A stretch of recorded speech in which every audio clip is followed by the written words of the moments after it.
Hi, I'm Lisa Bragg, and welcome to Bragging Rights. And I am really excited about the conversation that we're going to have today. We talk so much about humility, and then my guest today also talks about whispers and stomps. So we're going to find out a bit about that. Joining me today is Stephen Shedletzky, and he is also an author with a book coming out. His book is coming out in October, and it's called Speak Up Culture. When leaders truly listen, people step up, and that will be released in October 2023. He's also, besides being an author of a great book coming up, a leadership coach and a leadership speaker. So all things leadership all the time is the new title that I am making you have. I love it. I've been following you for so long, so it's really exciting to have you here on the show. A little bit of a fangirl, seeing all the awesome people you've talked to and all the knowledge and wisdom that you've shared. So appreciate you being here with me today. Thank you, Lisa. It's a delight to be with you. And I love the coordination with the book and the flower, the colors. This is excellent. I love it. When your book finally comes, it's like so exciting. Yes. So When's your release? You're soon. May 11th. So I'm very soon. So yeah, Amazing. There's a lot of celebrating around here. And an interesting fun fact for Shed and I, because that's, if you know Shed, you get to call him. If you know Stephen, you get to call him Shed. So, even if you don't know me, you can call me Shed. Awesome. But we have the same editor. We have the same publisher. So we've been on the same track. So we were just comparing some notes as we went through about the joy of writing a book and some of the hiccups that you make when you're on the way. Yeah, and joy is one word I would use. I would use other words than joy, but joy is one word. Yeah.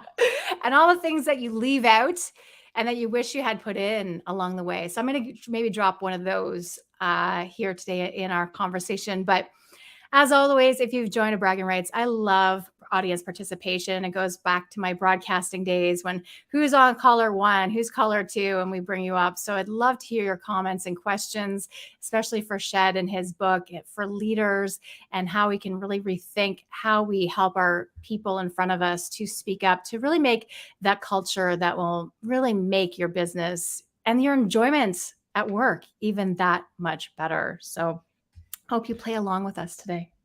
Please do. Say hello in the comments and let us know where you're joining from, and look forward to hearing what you think and what questions you have. Yeah. See, you've done this before. Yeah, always. Times. Where are you from? I think people love that. Where are you? Anyway, you're in Canada too, aren't you? I'm in Toronto. Oh, where about? No. Oh, we're actually just neighbors. My postal code starts with M. I'll give you that. M4? M5. Okay, so we're neighbors, but we didn't even know it. Yeah. Next time we'll do this in the same room. How about that? That would be really scary. So, my background is TV news, as I mentioned. And when I was in news, it's a highly emotional place. You're dealing with lots of emotions from stories that are coming in, things that are happening in the world. It's visible. People are very visible. At least they were back in my day, very visible. And it was demonstrated that people would yell. You would not think twice if somebody was yelling at someone else, because people are trying to get a point across. They're doing it in a way that nowadays makes me shudder. But back then, we didn't think about the emotional intelligence level of it. So, we were taught when I left news and I was starting to really understand how to be a leader in a business sense and having my own company. I thought, okay, I'm never going to yell, because I didn't like being yelled at. Yep. But I think I took it too far. I went to being super duper nice, and I ended up getting walked over and, not really being as clear as what I should be. And you have a great idea of what the difference between being nice and being kind. So I'd love you to open up with that information of the difference. What is the difference between nice and kind? Yeah. So, I've also been in work environments where people yell, and particularly like senior leaders, which is, if you have a culture where people only yell at you sometimes, you have a culture where people yell at you. It's pretty binary. And so, that's, that's one piece. And I think to your point, Lisa, that having cultures where people yell at each other, not so safe, very inconsistent. You don't know when you're going to be chewed out. And I don't think that's good for our health and well-being. I didn't come up with this notion of nice and kind. Kim Scott talks about this a lot with her book Radical Candor, and Amy Edmondson with her work on psychological safety. It's really one of sort of the number one myth to bust when it comes to psychological safety is psychological safety is not about being nice. It's about being kind. Nice can be passive. Nice can be, good old Southern US, bless their heart, which means that we get into what Leanne Davey, who's I'm sure a mutual friend of ours and a fellow Page 2 author, calls conflict debt, where nice is more passive and avoiding. Kind is where candor with care lives. Kind is where you take the risk to serve and be honest and have the truthful, sometimes hard, but truthful and honest conversations that typically lead us to improving. And Kim Scott calls it radical candor, which is caring personally and challenging directly.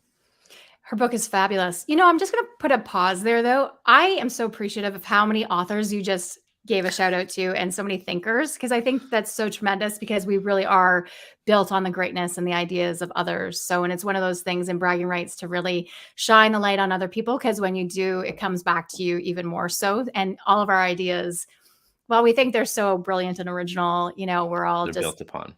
And we're all just building new stories into it too. So it's fascinating how you've come across, though, that the loudness and the instability of it all, it does shake you for a long time. So, but another phrase that when I was doing my research on you, I love it. And it's that, and I wish I had it a few years ago, because I'm rolling my eyes of how many mistakes I've made, but your whisper is like a shout. And when I was running my content company, we grew rather quickly. And so originally I had those 5 people right around me, and they could hear me. And we were very much from the same ilk. We were broadcast journalists or journalists of some way. And so direct, but with kindness. But that directness just throws people for a loop when you're direct and they're not used to it. And so then we grew to, that much more. We added 10 people almost all at once. And we lost that understanding of how we do work together. And then it did really fall apart there for us, to be perfectly transparent.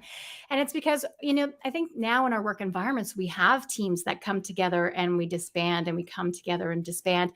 So tell us a little bit how that works with your whisper is like a shout, and how it works with teams. Yeah. So it's a nice build on, Lisa, from this notion of kindness. So, when we have kind cultures, or what I call a speak up culture, we can actually dissect ideas, just not dissecting people. So we can like you and I, like part of psychological safety and having a speak up culture is the ability to disagree well, to have debate, all for the benefit of better ideas and better outcomes. And I think we need a lot more of this discourse in general in society, where we can disagree, but still respect and seek to understand. A good friend of mine, Juliana Tafour, has a documentary on this called Listen, and she runs workshops called Listen Courageously, when she's literally brought people on the entire opposite of spectrums as it relates to gun reform, gun control, abortion rights, and immigration rights. And 2 out of the 3 who are on polar opposites actually ended this experience and conversation in tears and hugging and forming genuine friendships. So we need more of that, debate and discourse, but with respect, tact, and care.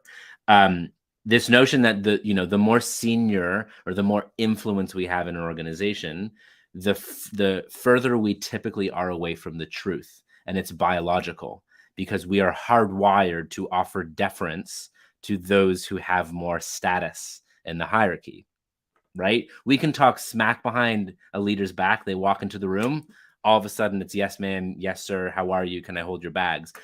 That's just how we're wired, right?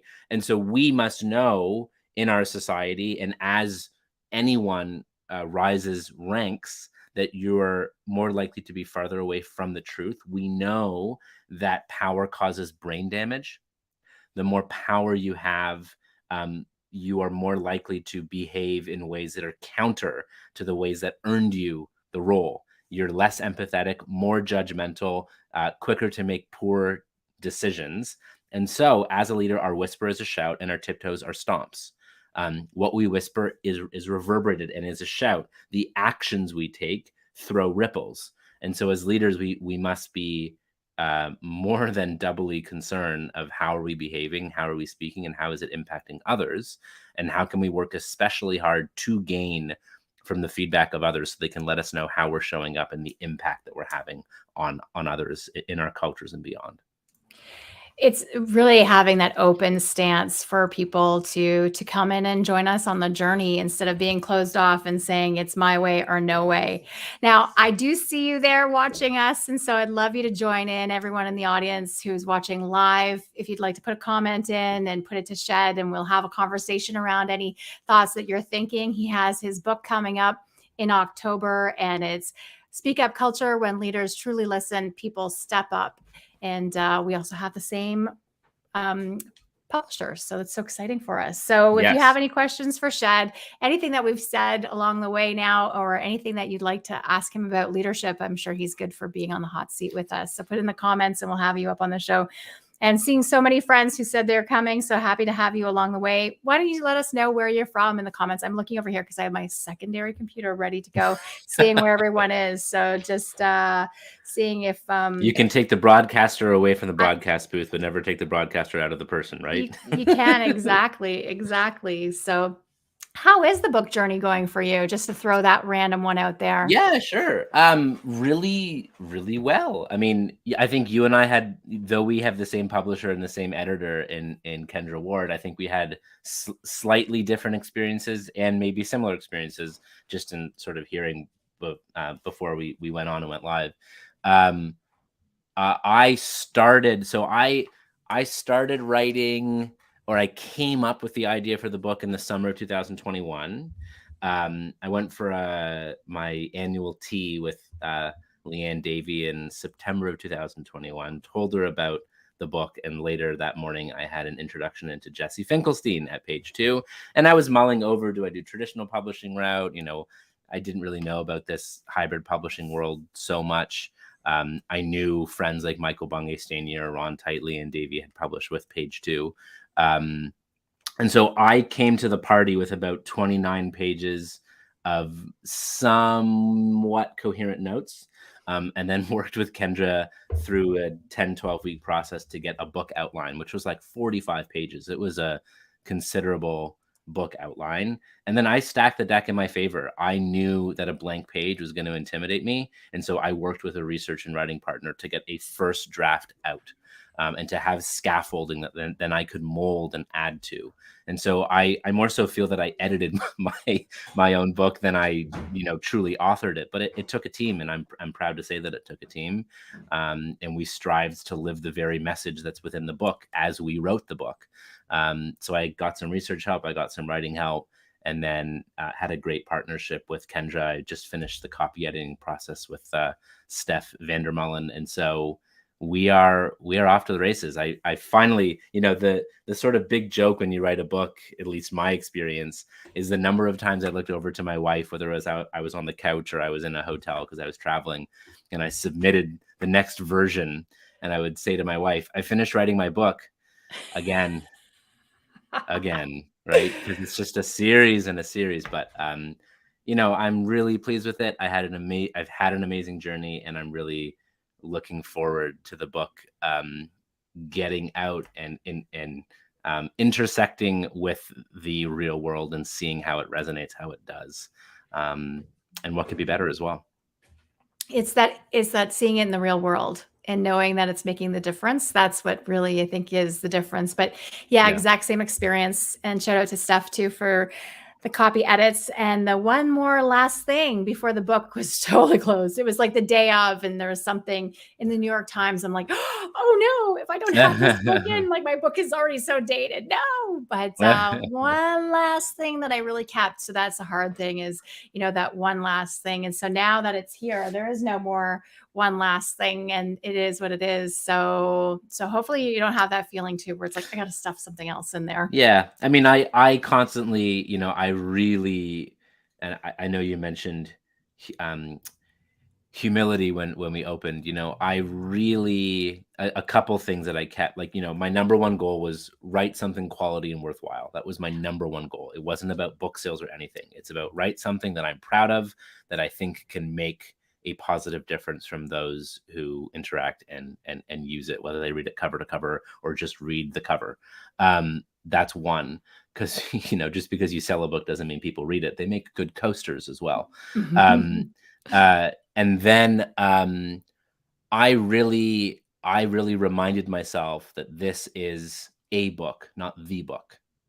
And I really channeled, good old Adam Grant. You don't have to agree with everything I say. I don't even agree with everything that I say, meaning when I read that book 10, 15, 20 years from now, I might go, what?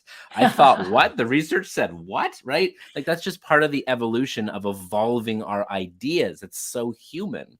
I worked for nearly 12 years and counting with Simon Sinek. His first book, Start With Why, has never been a bestseller, never, but it has steadily sold more and more books.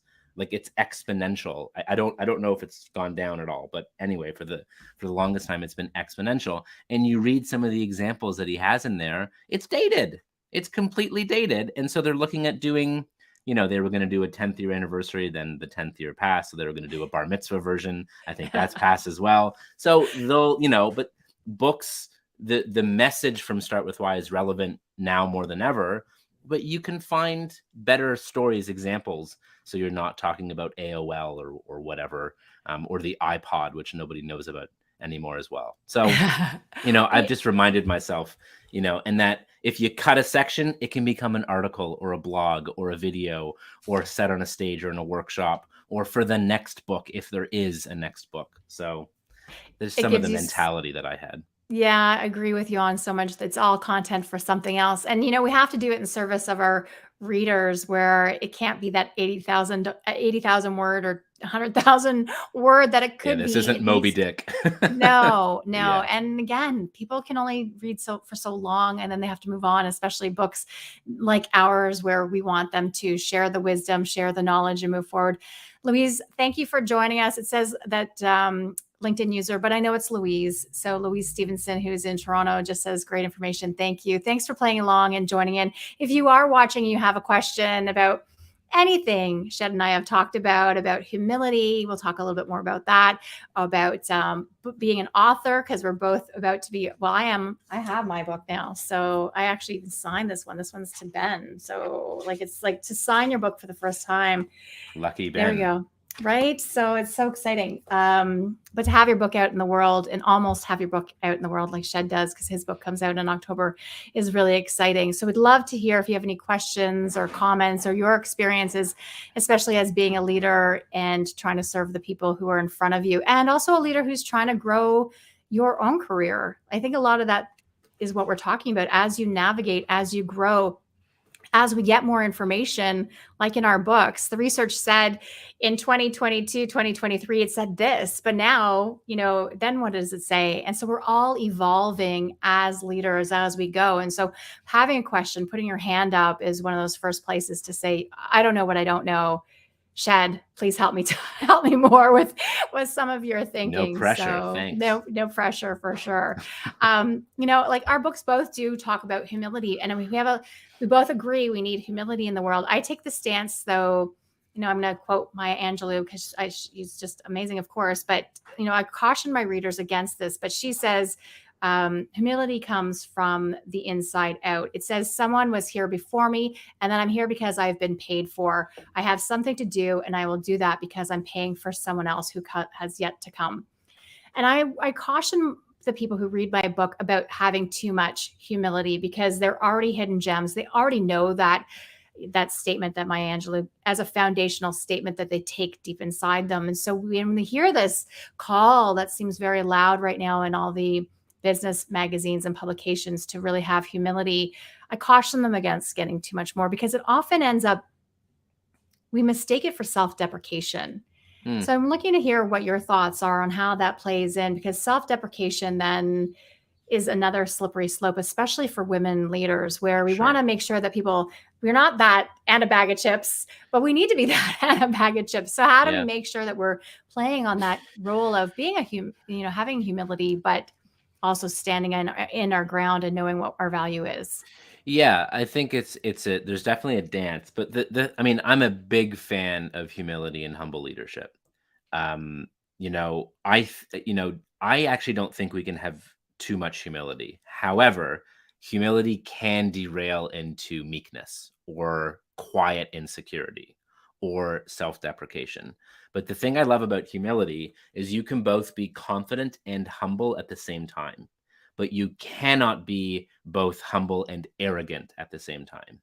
The funny thing that I've learned about arrogance is actually insecurity just expressed loudly, which for me has been very helpful because when I come across people who behave arrogantly, I really don't like it. It bugs me. It leaves me with a bit sour, bitter taste in my mouth. Like, but when I actually have a lens that, oh, they're just insecure and it's loud, oh, that's such a shame. It actually creates a little bit more empathy to realize that they're acting out, not that they are arrogant. They're just behaving arrogant because of the insecurity. Confidence is believing you're good. Arrogance is believing you're better than others. Confidence is about being a student. Arrogance is about being an expert or a master.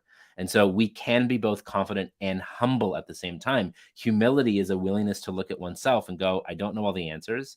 I can always grow. Who can help me? What can I share? How can I learn? How can I grow? That is sexy. That is attractive. This is good. And I think we need a lot more humility. And the fact that, again, humility and confidence can coexist. Love all that. And it's that humility and ambition don't have to, it's not one or the other. They coexist together and They that you can can. move forward with it together. So great points on all of that so that we can all feel strong in how we're here to serve. And I think that's at the end of the day, we're all here to serve. And so how do we show up? But I like your idea that we have to have empathy. How do you change it to empathy for the other person instead of getting all worked up in our own heads about all this? Um, you know, in my work, I also tell people to have enthusiasm as a way for self promotion because being enthusiastic is now one of those things that people aren't that enthusiastic about work and about how they show up. We have that Mm, whole, I don't know if we're into if cancel culture is already canceled or quiet quitting or which one it is this week, but people have taken definitely a step back.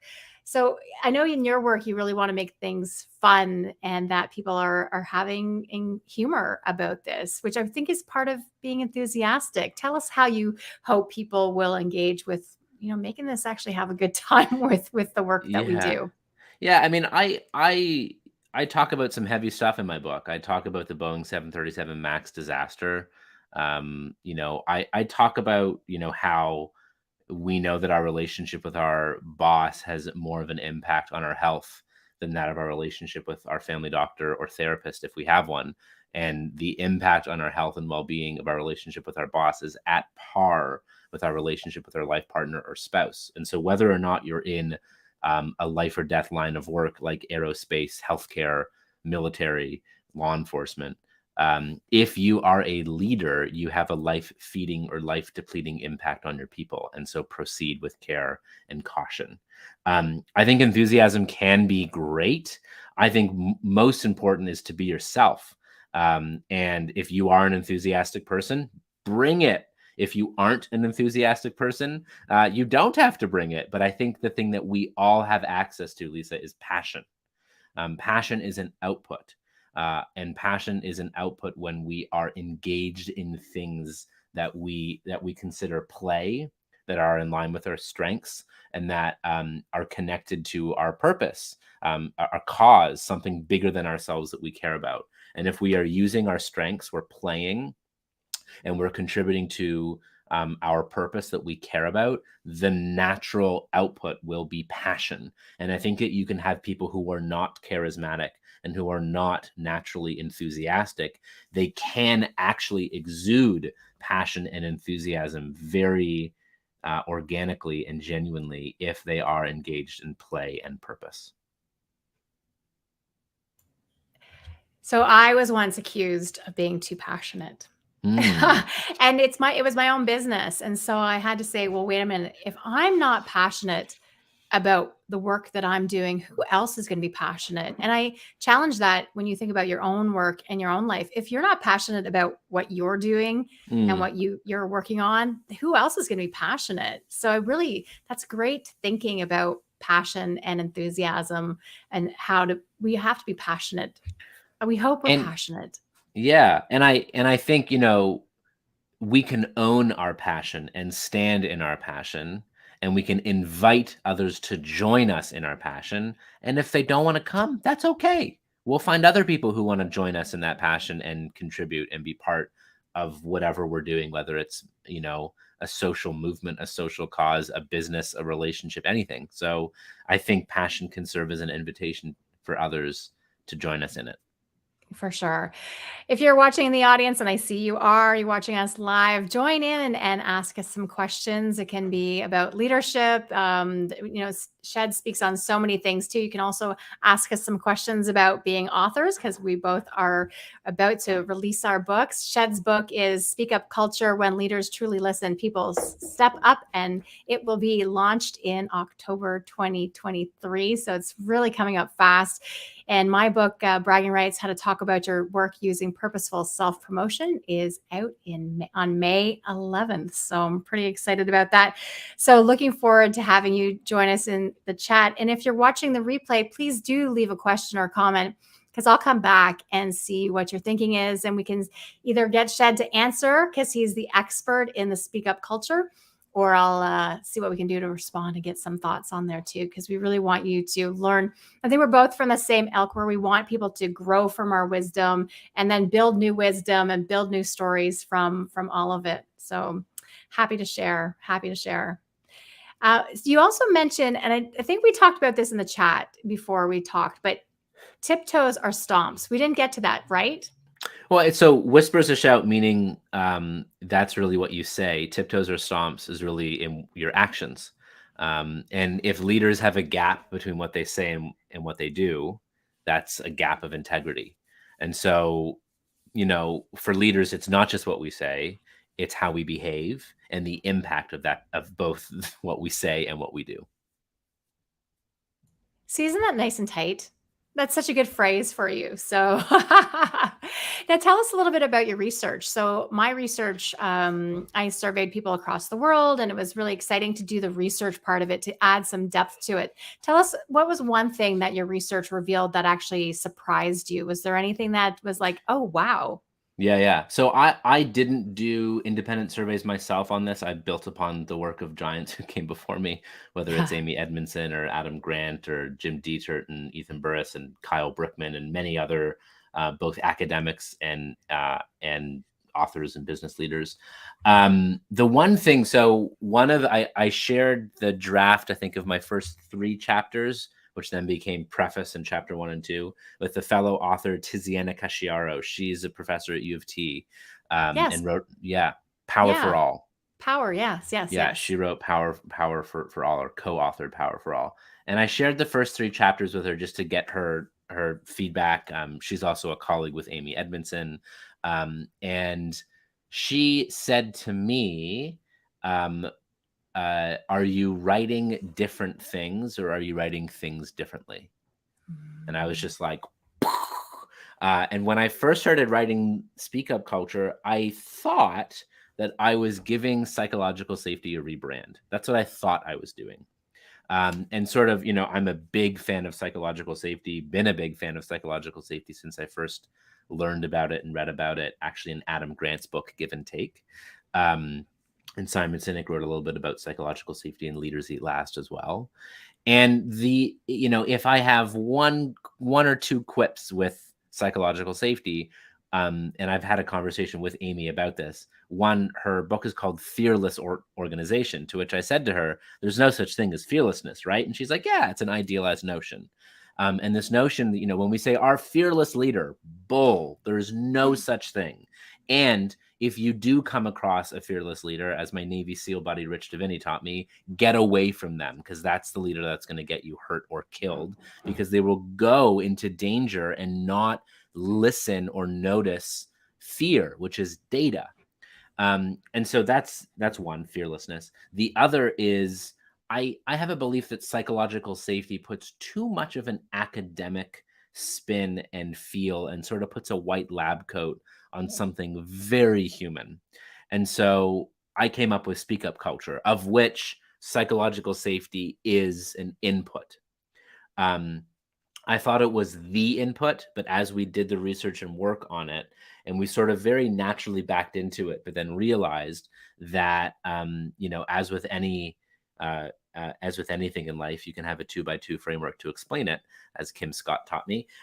So one axis is safety, psychological safety, and the other is in the research, it's called perception of impact or perceived impact. But the two questions people ask, either consciously or unconsciously, about whether to speak up or not, what's often called voice calculus, is it safe and is it worth it?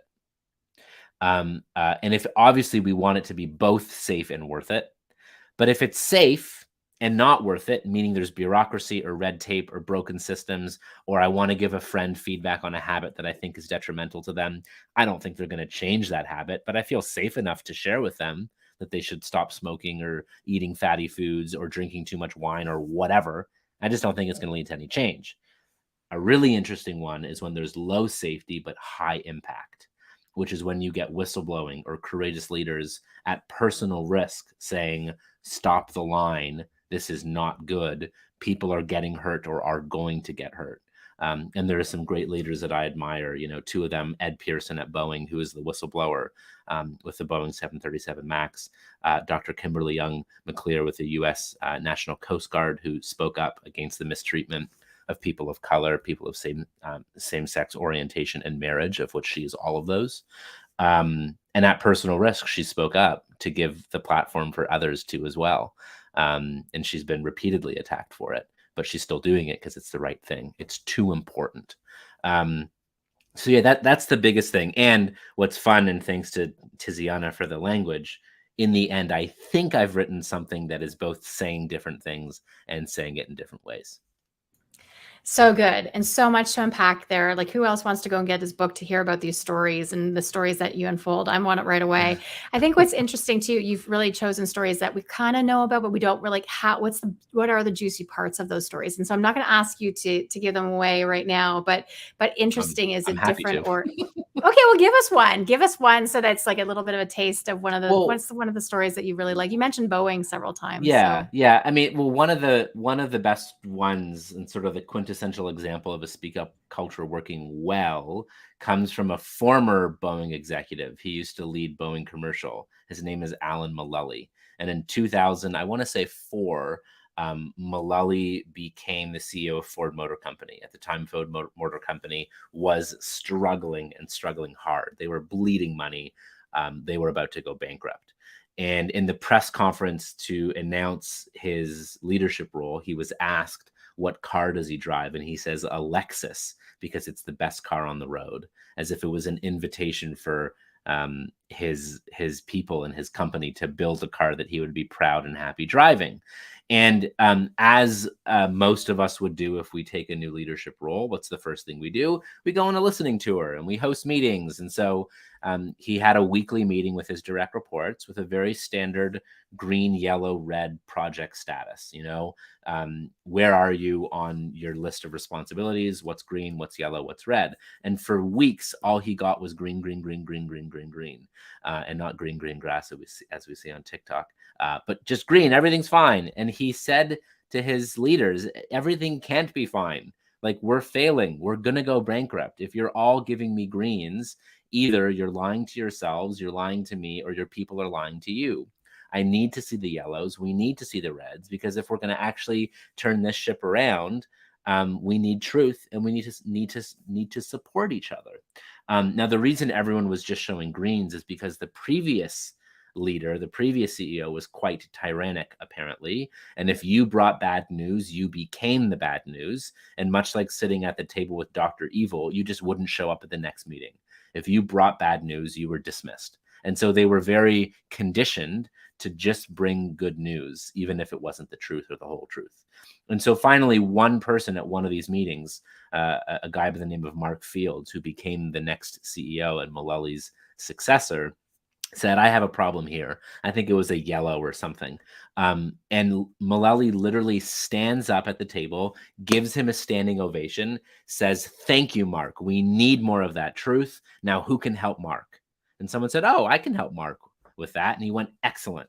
He said, next week, more of this. And in the next meeting, he promoted Mark by having him sit next to him at the table, as if to show everyone this behavior is encouraged and rewarded. Speak up. And they totally transformed the culture. And Ford was the only major American car manufacturer that did not need a federal government bailout. You know, that story gives me shivers because it's like this, so many, like he's, calling him out, then sitting beside him, the symbolism of that, saying you're right beside me when you do these things. And also a lot of it is people come with so much baggage. Like at the beginning, I talked about how I came from TV news and it was a screaming culture, very loud, very direct, almost too direct. And so we have this from our early jobs. We might even have this from our family conditioning of this is how we talk to each other. It's cultural a lot of times too. We don't know how to interpret each other. So when we go into an organization now, it's like, well, what am I bringing to that is maybe not the healthiest behind it. So I think that's a great illustration of your book, and I'm so excited to see it and looking forward to having it and the launch of all of it. So looking forward to supporting you as you do your launch. So let me know how you can come back. Thank you. We'll do something again together. But Yeah. So do you want to, it's October. How can people find you? What's going on with, you're all over the internet. So you're everywhere and you're the only Shed. So there you go. Yeah, it helps that I think I'm the only Stephen Shedletzky in the world right now. So all you handfuls of Shedletzkys, if you could leave the name Stephen out for a little bit, that'd be great. But all good. Yeah, I mean, if you Google me, you can find me. I'm very active on LinkedIn, as Lisa is as well. And the website, you can find more about the book at speakupculture.com and at Shed Inspires, SHED Inspires.com as well. And you can also pre-order his book already, which is like just amazing. Mine just became, I haven't even announced it yet. This is my first time telling anyone it's available for pre-order right now. So I'm actually going to tell you, I'm number 23 in one of the categories right now. So I'm like, wow. But anyway, it's, what am I doing? That's exactly against bragging rights and self-promotion, but it's there now. It's on pre-order. I'll put the link in the chat for afterwards. So you can go and buy a book if you want. And I'll put Shed's in there too. So you can get on the pre-order list to help him out. It's so funny. You hear I was saying it's like a telethon. Pre-order my book now, call in now. And for authors, it really does matter because the more you seed the system, the algorithm, the more your book will get out into the world. So it's like this strange telethon kind of game that we're playing with it. Yeah, I talk about something I learned. So the pre-orders tell the book retailers and distributors how many books the retailers will want. So yes, pre-orders are hugely beneficial to authors. I didn't realize how beneficial, how important they were to authors until I hopped into this process as you are as well. So yes, if you're interested in reading Lisa's book or my book or any other book that's coming out, our friend Laura Gassner-Otting, her book just came out today. Yes. Wonder Hell. Please consider pre-ordering. It is hugely valuable to the algorithm and to us. So thank you. And that siren just even makes it even like that was like on cue. I'm sure you heard it. It's just like, bye now. Urgency of all of this conversation. That's great. Thank you so much for joining us again. If you have any comments or questions, leave them in the chat and I'll come back a little later on and see if we can help you out in any way. But thank you. Thank you so much for watching and have a great day. Bye.